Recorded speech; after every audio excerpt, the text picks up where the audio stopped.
By the way, I'm Effie Galang and I'm 64 years old. Yeah. Very proud lola po ako ng tatlong apo ko na eldest is 21 years old. Well, nasabi na po ni Sir yung introduction ko, my work before, nag-work po ako before sa Perpetual Health Las Piñas. May taga Las Piñas ho ba dito? 8 years ako dyan sa emergency room sa Perpetual Health. Then, I work po as OFW, as nurse sa Riyadh and Jeddah sa Ministry of Health, sa Medical Surgical Ward. So, after 5 years po working abroad, kailangan ko nang umuwi kasi po yung kaisa-isa kong anak, hindi na po maayos yung pag-aaral kasi yaya lang po yung nag-aalaga. So, I had to finish my contract. Then, pagdating ko po dito sa Pilipinas, alam niyo ang sweldo sa St. Luke's ng nurse, 10,000 pesos lang. So sabi ko parang wala talagang magandang opportunity dito sa Pilipinas yung mga nurses. Bali ang nangyayari, training lang, then abroad na. So, may isip ko pong mag-business. So marami po akong pinasok na business. Like yung mga, siyempre nakalipon ako sa Saudi. Yung car na, yung SUV, Antipolo Cubao. Then after a year, nakarnap, gano'n. Nagtayo po ako ng water supply sa Antipolo, 2 truck ng tubig ko. Pero after mga few years, nagkaroon na ng linya ng Nawasa. So, siyempre, wala na rin yung business. So, din po ako, I really love candles.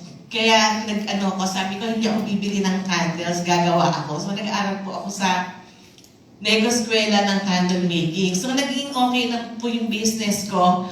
Kasama ko pa rin si Miss Marisa noong pa.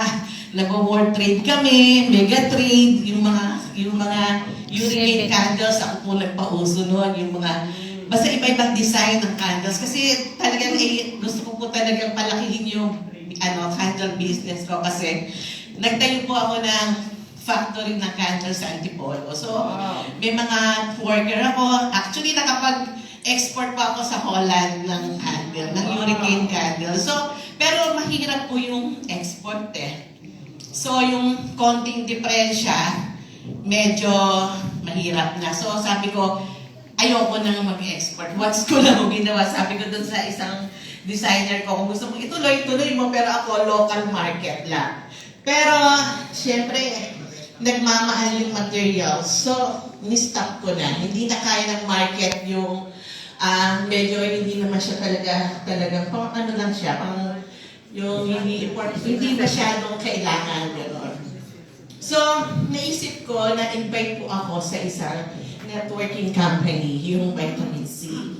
So, sabi ko, maganda pala ang networking kasi pag masipag ka, yung kaya mong kitain abroad in 1 year, kaya ng isang buwan. Wow! Totoo po yung masipag kayo. Pero syempre, nangyari sa networking company na Vitamin C na yan, ay tago na sa pangalan ng Fernsley. Syempre, napunta na siya sa yung mga drugstore. So, wala na. Tapos meron po yung Malaysian company. Kasama ko pa rin si Miss Marisa. Yung mga far infrared na mat. So, patok yun, di ba? Kaso, nagsabi yung company kasi naubusan na ng stocks. Ganun pala yung iba, pag malaki ng income mo, pinapalitan yung marketing plan. So, parang hindi na maganda. Hanggang sa nagsara na siya. Yung sumunod po, kasi gusto ko pa rin po nung far infrared na bike. Kinukwento ko kayo kasi maaga pa ko kami para kumain. Kasi di ba gusto nila yung mat, pero wala ng Malaysian company. Pinasok po namin yung Korean company. Nakapunta po akong Korea kasi nakabenta ko ng 100 na mat. Yung pangpapayat. Ang problema po, nagsara yung company. Kasi yung JU Global, tax evasion ng owner. So, nagsara siya. Yung sumunod, kasama ko na si Mon Ondo. US company. Tago na sa pangalang Kiani. Maganda. nasaktan ako, di ba? May Fortuner. Yung pala, yung down payment, kinita rin namin. Iniipon ng company. Tapos, pag hindi ka nakakota, wala kang $500 pang bayad. Ikaw din maghuhulog ng kotse. Pero, 3 years, hindi na maganda kasi siyempre saturated na yung market, gano'n. Tapos, dumating yung point na ayaw na namin mag-networking. Ayaw na. Kasi that time, 2017, I was diagnosed with breast cancer. So, 2017 March, September 2, birthday ko po yun. Sabi ko sa doktor, tanggalin mo yung breast ko after ng birthday ko, 3. Pero pinaalis ko lang po yung bukol. Kaso, nag-suggest ako, sabi kasi ng doktor, nung nakita yung breast ko na may pang inflammation, kailangan na daw tanggalin. Kaso may nag-second opinion ako doon sa isang doktor. Sabi niya, ba't mapapatanggal? Ba't hindi yung bukol lang? Oo nga no, sabi nung gano'n. Teka, Dok! Ginawa ko yung surgeon ko sa Port City. Dok, huwag mo tatanggalin yung breast ko ha. Bukol lang ha. Ba't tinanggal mo? Kasi nagpirma na ako. Demanda kita, joke. Hindi, joke lang. Sabi, yun pala, parang puntuwa yung doktor. Hindi, bala ka. Yan gano'n. Okay lang. Kaso pagkatapos ng operation, wala kasi yung anak mo. Kailangan pala, nakita nila yung pagbukas daw ng team nila. Actually, hindi po ako sa ospital ng World City nagpa-mastectomy. Mas mura kasi sa Metropolitan Hospital. At saka may team daw siya doon. So doon ako nagpa-opera. So sabi daw ng team, binukwento ng doktor sa akin pagpunta ko, September 3 ako tinanggalan. September 9, bumalik ako. Sabi daw, bulok na eh. Ano na siya, maitim. Sabi daw ng team, huwag na natin galawin, saka na. Para mastectomy na. Hindi, nurse yan, kailangan ipakita natin sa kanya kung ano yung nasa loob.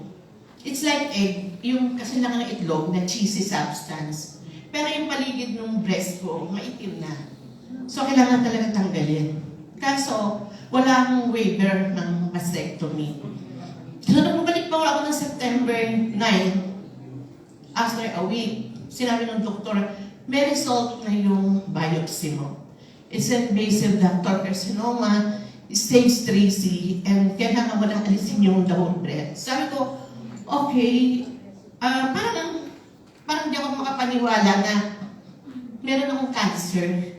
Kasi ako, health advocate ako, may ingat ako sa pagkain, yung ini-inject ko sa mga pasyente ko na antioxidant, ini-inject ko rin sa akin, IV, nag-i-stem cell injection din ako, sila, ini-inject ko rin. Pero bakit ako may cancer? So, it means hindi siya, antioxidant lang siya, or to maintain yung age, anti-aging, hindi siya stem cell. Kasi gumanat yung cancer ko. So, nung sinabi na you need to undergo chemotherapy right away. So, nung nakinig ko yun, pagka-graduate ko po kasi ng nursing, tag-inject na ako ng morphine sa mga post-chemo patient.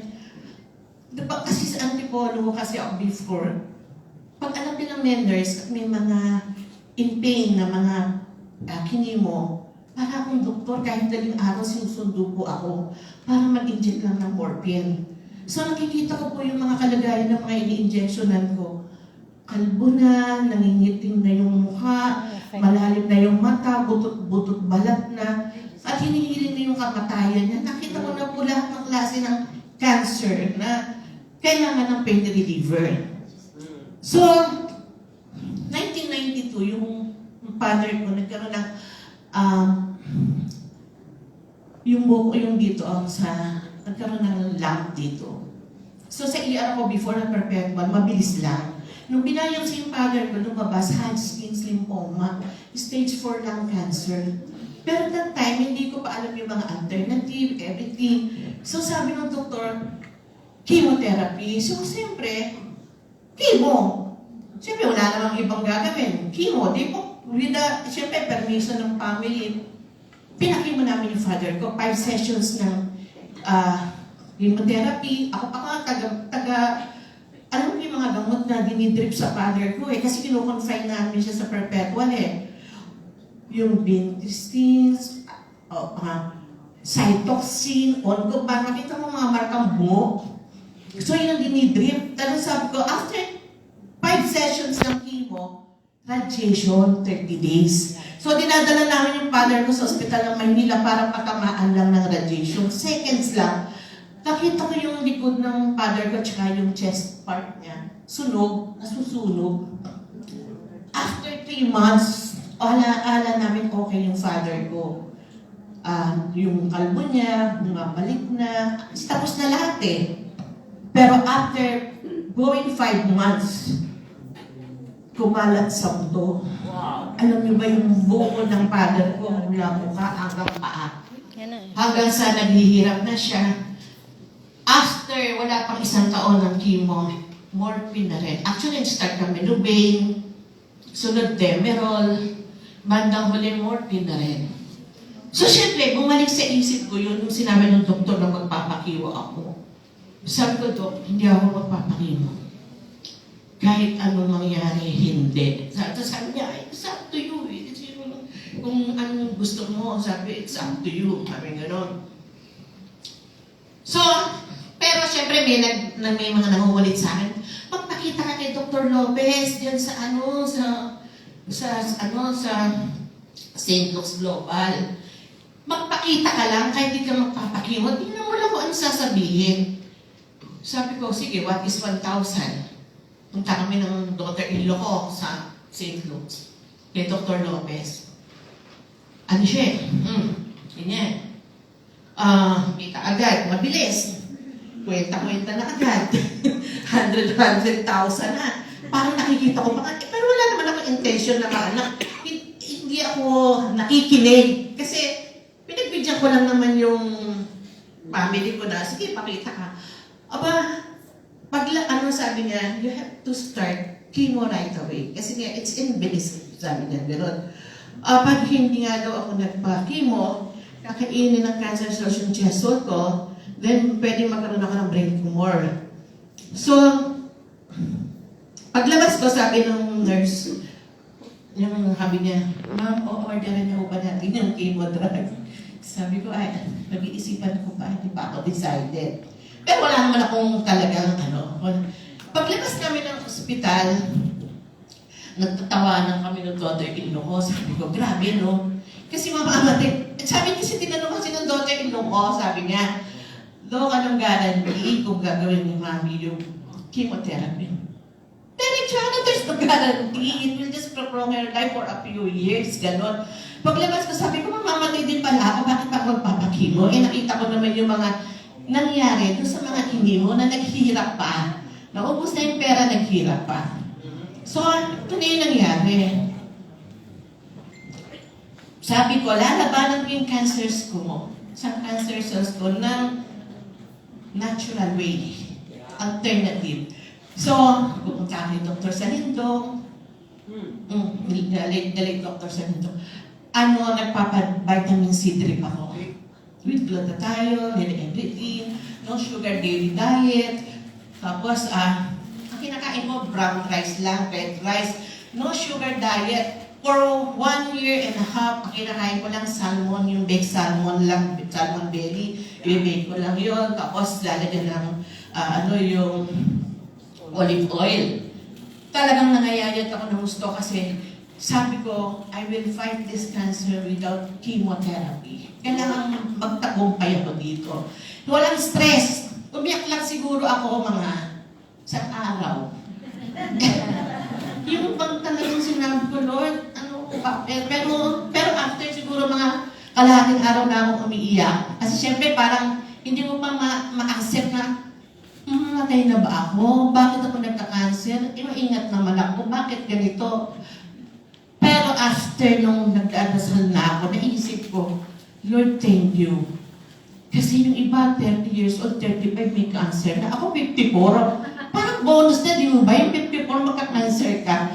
Pero ang ginawa ko po, ano yung dahon ng guyabano, iniinom ko yun. Yung tubig ko, yung merong luyang dilaw, merong mga tanglad. Tapos even yung baking soda, ininom ko yun. Kasi sabi ang galing daw ng asam na ng lasa. Ininom ko yun. Alam niyo ba yung ginadgad na kamoting kahoy? Ginagawa kong gatas yun. Pagkapiga, iniinom ko. Kasi lahat ng naririnig ko nakakamatay ng cancer cells, gagawin ko. Lahat. Pero after 1 year and 7 months, kumalat. Alam niyo, tinubuan na, yung tinanggal na breast ko, tinubuan ng bukol dito. Alam niyo, sobrang sakit. Alam niyo bang pag sumakit, gusto ko nang mamatay. Parang iniibig yung mga ugat niyo. Actually, I'm taking Arcoxia. Ano niya, Arcoxia? Yun ang iniinom ko. Pero talagang, sobrang, yung hopeless na totoo yung sinabi ni Sir na talagang ready ko na. Kasi hindi ko na talaga kaya. Sabi ko, it's better to go kaysa nararamdaman ko yung pain. Kaya kung may kilala kayo may cancer at sinabi niyo masakit, sobrang sakit po yun. So, dumating yung time, wala na po yung Fortuner. Wala na kasi sumali ko na po sa bangko, apat na bangko no, di na mabayaran, wala na akong pera. Yung mga tuition pinang apo ko, wala na rin. Talagang nung nagkasakit, wala. There comes Miss Jedang Dilinbonte. Ay, malakpakan po natin our team, Elite Pegasus, Miss Jedang Dilinbonte. I really owe her a lot kasi siya po yung nakulit sa akin. Kasi sabi niya, tawag po ng tawag to try your clear. Sabi namin, huwag ka maniwala dyan. Galing sa'yo makatubo ako pagkasulat. Imagine, may sakit na ako, ganun pa ako. Kasi hindi na ako naniniwala sa mga food supplement. Kasi na-try ko na lahat eh. Tapos, merong ganyan na stem cell daw. Pero siguro, kaya ayoko, wala naman ako pambili. Kasi ang mahal, 20,500. But 21,500 ata dati, 21,600. So, sabi niya, tawag siya ng tawag. Hindi na. Kasi nakahanda na lahat eh. Diyan na yung pabaong, andyan na yung pagbuburulan. Binili ko na rin yung hihinga ng abuloy. Kasi ang hirap mo na, yung mga matay ka, wala kang maiwang pera. Nahawa ko sa mga apo ko kasi maliwang mga bata. Pangin mo, malalaki na. Mga bata pa sila. Yung iniisip ko. Sabi ng sister ko, bakit pa lagi mong iniisip yung apo mo? Sabi ng ganon. Gusto ko naman pag nawala ako, may maiwan man lang sa kanila. Sabi kasi naaawa ako dahil kung ano walang bala nga akong maiiwanan. Actually, may kapatid po ako sa US, umuwi na kasi alam nila na dying na ako that time. Pero siguro, through prayer, one time nakita ko si Miss Jetta sa Facebook, nasa Taiwan. Sabi ko, paano napunta sa Taiwan to? Pareho naman kami walang pera. So, nakipagkita po ako kasi alam niyo kung bakit. Sabi ng doktor, tatanggalin daw yung bukol. Sabi ko, sige, April 2017 daw tatanggalin. March yun. Sabi ko, umuon lang ako kasi parang gusto ko pa rin mabuhay ko. Baka sakali pag tinanggal, mabuhay pa ako. Pero sa totoo lang, 350,000 wala po kong pambayad sa operasyon. Pero sabi ko, sige to, mga April schedule natin. March 7. Very memorable po itong March 7 na to, sana na 2017. Kasi sabi ni Miss Jeda, andyan si Miss Coach Raymond, sabi niya, babe, invite kita sa Chinese restaurant. Sabi niya gano'n, with Coach Raymond Tong, sabi niya gano'n. Sabi ko, okay, alam niyo sa restaurant niya sa may Jazz Mall. Pero wala naman akong sasakyan noon, pero parang alam ko, naalala ko, taxi lang ako nun eh. Kasi wala naman akong sasakyan.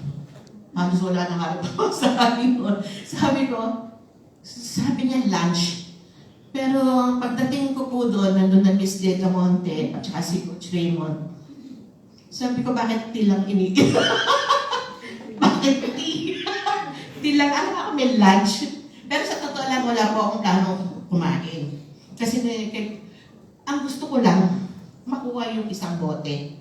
To try the one bottle. Kasi sabi ko, kung sa tingin ko makakatulong to isang bote na to, baka bumalik ako or ma-introduce ko sa client ko, why not, di ba? Kung kumita si Miss Jedaline Monte, baka kaya ko rin kumita para makapagpa-opera ako, sabi ko gano'n.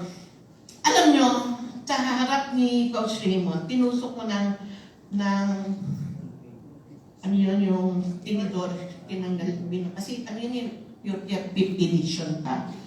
Para ipakita sa kanila na hindi ko may bebenta. Inumin ko yun. Inumin ko yun. Kasi itatry ko nga eh. Pero grabe, ininom ko po 2 capsules. Kasi sabi, di ba 2 capsules in the morning, 2 capsules in the evening. Alam niyo ba, pagkainom ko, bakit ako inaan ko pagsakay ko ng taxi? So, inukulkot ko yung sarili ko, inaano ko, bakit, ano ba itong ininom ko, pampatulog ba to? Yun ang effect sa akin. Talagang antok ako.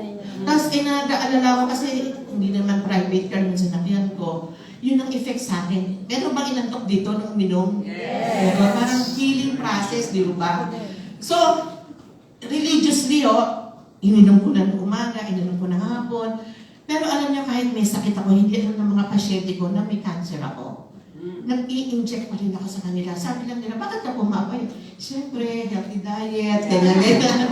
Pero hindi niya alam. Kaya alam mo na sa pasyente ko, may cancer ako. Siyempre, parang naniniwala sa akin noon.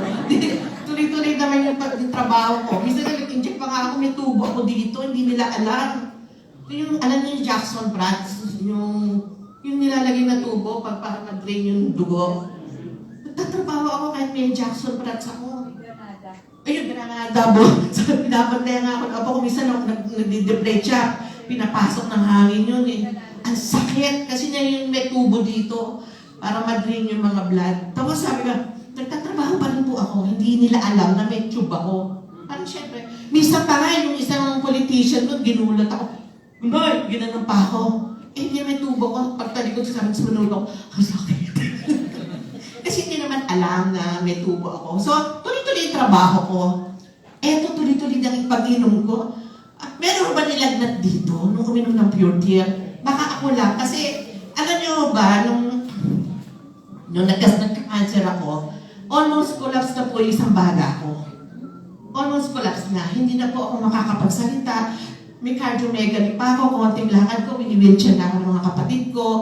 At eto pa, pabalik-balik po ako sa pulmo ko kay Dr. Cabornay. Kung kailan ko si Dr. Cabornay sa St. Louis. Doktora, anong mangyayari pag nag-collapse yung isang baga ko? Hindi na ako makahinga, gano'n ba? Mag-alala, may isang baga ka pa naman, makahinga ka pa. Ganun lang sinasabi. Tapos reseta siya ng amoxiclav, kasi lagi po may pneumonia. Reseta siya ng mga pilirili, ganun lang. Pero after, tuloy-tuloy po yung inom ng Pure Care, may fever po ako. Imagine, may fever ako, pero I feel okay. Alam ng mga kasama ko, di ba, nasa Club Pilipino tayo, hinihipo nila ako, sabi pa nung doktor, hoy, mag-antibiotic ka ng init-init mo, pero asikaso ako ng mga bisita ko sa Club Pilipino. Parang, I feel okay naman kahit may fever. Kasi tuloy-tuloy ang inom ko. Eto, after 1 week taking Pure Tear, nag-i-inject po ako doon sa pasyente kong isang, sabi niya, tinitingnan niya ako, 1 week pa lang. Bakit iba yung aura mo? Sabi niya gano'n. Tapos sabi ko, mami, tinitake po ako na reverse aging pill. Pero po yung ini-inject ko sa inyo, anti-aging. Sabi niya, kaya mo i-deliver yan ngayon? Sabi niya, ay ma'am, sabi ko gano'n, may membership mo ata ako.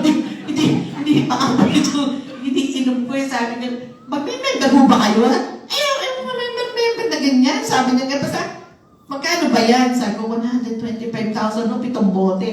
Sabi niya, deliver mo ngayon. Deliver mo na ngayon. Cheque. Sabi ko, Miss Jenta, papunta ako dyan, nakataksi ako, may dala akong cheque, 125. Tapos pagbating ko po dito, naka-high pa siya.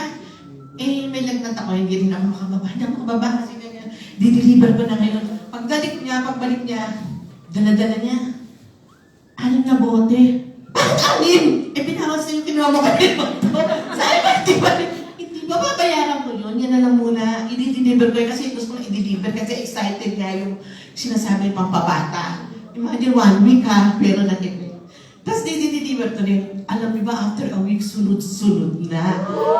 Sunod-sunod na. Kasi yung nakita niyang pagbabago din sa kanya, ini-refer niya sa friends niya. Eh, yung friend pala niya, may diabetes, may high blood, may masakit ang gayuma, na-improve in just 2 weeks. So, tuloy-tuloy na. 3 weeks po, nakiipon ako ng pampa-opera. So, eto, April na. April na po. Hindi, nakadalawang bote na ako. Actually, yung si Raymond tong, di ba, I paid the 1 bottle, I took another bottle. Binabayaran ko 25,000, nabayaran ko na. Alam niyo ba, nakaipon na ako ng pampa-opera. Nakadalawang bote na ako. Gusto ko na magpa-opera kasi gusto ko pa pong mabuhay. Eto, April, first week ng April, di ba ang operasyon ko April? Uminom ako March 7. Na-sign up ako March 13 nung doon sa pasyente ko na hindi naman mag-remember. Nung ito pong right arm ko, hindi ko ito nalilift. Kahit mag-2 years na kasi may masakit pa rin dito kasi may mamamaga. Nagulat ako nung kumuha po ako ng sinampay. Walang pain. Wow. Pagkapa ko po dun sa bukol, wala na. Wala na yung bukol. Nagulat ako kasi sabi ko, tinawagan ko agad si Miss Narisa. Ay, wala na yung bukol. Sabi niya, ay, patingnan mo muna to. Pahanap mo muna to, talaga wala na. Tapos mag-testimony ka sa akin niya. Gano'n. Punta po ako sa Merch City. Kasama ko yung kapatid ko, pamangkin ko, daughter-in-law ko. Ang dami namin. Ubad na po ako hinahanap ng trip, bukol ko. Nakakapag natanggal na po talaga to. Makakasya na kasi may pera na ako pambayad ng opera. Wala na po yung bukol.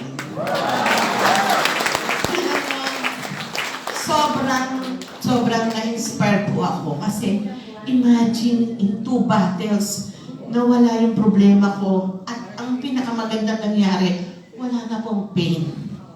Di ba? So, imagine, that was 2017.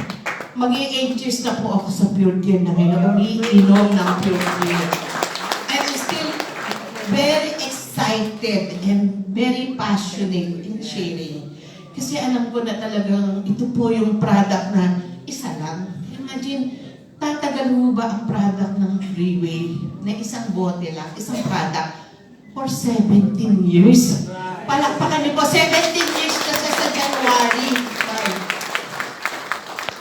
Sumama po kayo sa amin sa Singapore, sa anniversary sa Kayla Dinner. Diyan, magpabook na po kayo dyan. Yung mga apply nyo, magpabook na po kayo.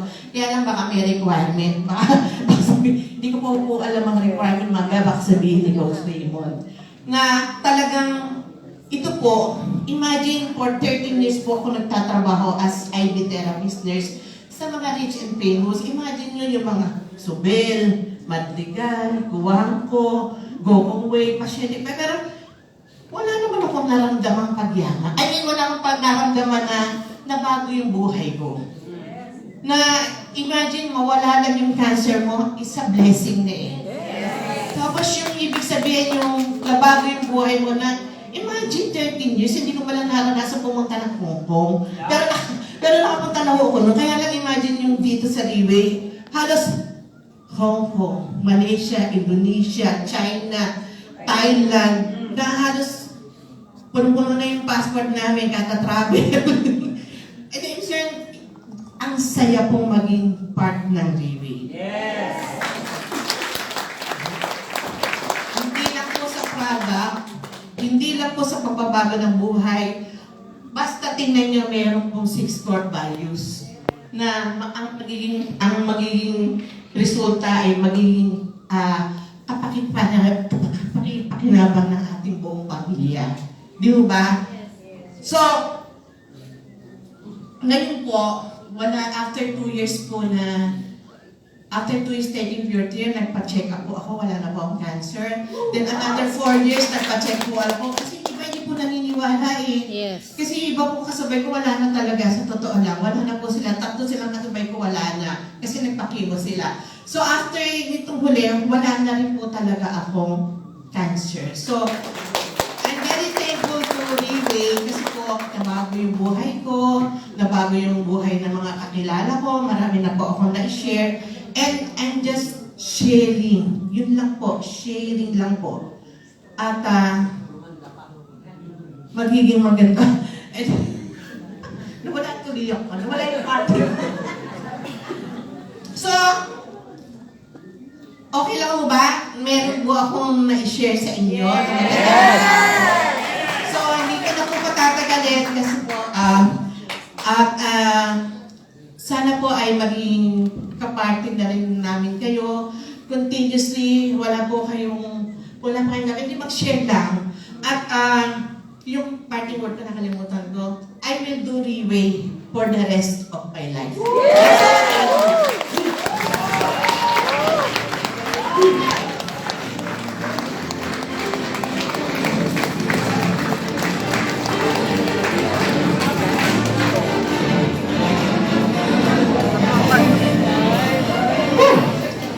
Thank you so much, Tita Effie.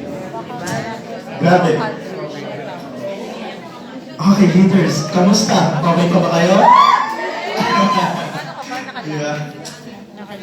Thank you so much, our team Elite Paco, Effie Gala. Oh, sorry. Sorry. Our team Elite Phoenix, Effie Gala. Diba? Imagine her story. Diba? Sobrang tapang. Tama? Sino ba naman yung, ano yun? She have all the reason para sumuko na sa hirap ng situation. Siguro kung normal na tao, pwedeng umayaw na, di ba? Pwedeng sumuko na kasi nandun na yung hirap, nandun na yung sakit, nandun na yung wala kang pera, di ba? Pero kung gaano siya katapang, imagine, and definitely, napagtagumpayan, tama? Di ba? So imagine, hindi lang yun. Totally, yung tiwala niya sa company,